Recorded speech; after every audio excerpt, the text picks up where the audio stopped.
ನಾನು ಅವ್ರ ಫ್ಯಾನ್ ಆಗಿರೋದು ಅವ್ರ ವ್ಯಕ್ತಿತ್ವದಿಂದ.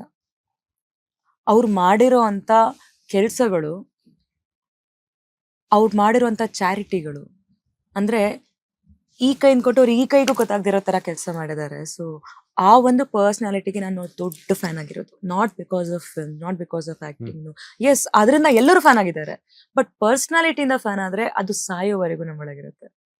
ಅದು ತುಂಬಾ ಮುಖ್ಯ, ಒಬ್ಬ ಪರ್ಸನಾಲಿಟಿ ಆಗಿ ಹೇಗಿದ್ದಾರೆ ಅಂತ. So I have always seen ತುಂಬಾ ಇಂಟರ್ವ್ಯೂಸ್ ಅಲ್ಲಿ ಅವ್ರದ್ದು ಕೂಡ, ಯಾವುದೇ ವಿಷಯ ಎಲ್ಲೇ ನಡೀತಿದ್ರು ಕೂಡ ಯಾರೇ ಏನೇ ಕೇಳಿದ್ರು, ಏನು ಹೌದಾ ನನ್ಗೆ ಗೊತ್ತಿಲ್ಲ ಇದ್ರ ಬಗ್ಗೆ ಅಂತ ಹೇಳೋರು. ಯಾಕಂದ್ರೆ ಅವರಿಗೆ ನೆಗೆಟಿವಿಟಿ ಹರಡಕ್ ಇಷ್ಟ ಇಲ್ಲ. he doesn't want to, he can but he doesn't want to.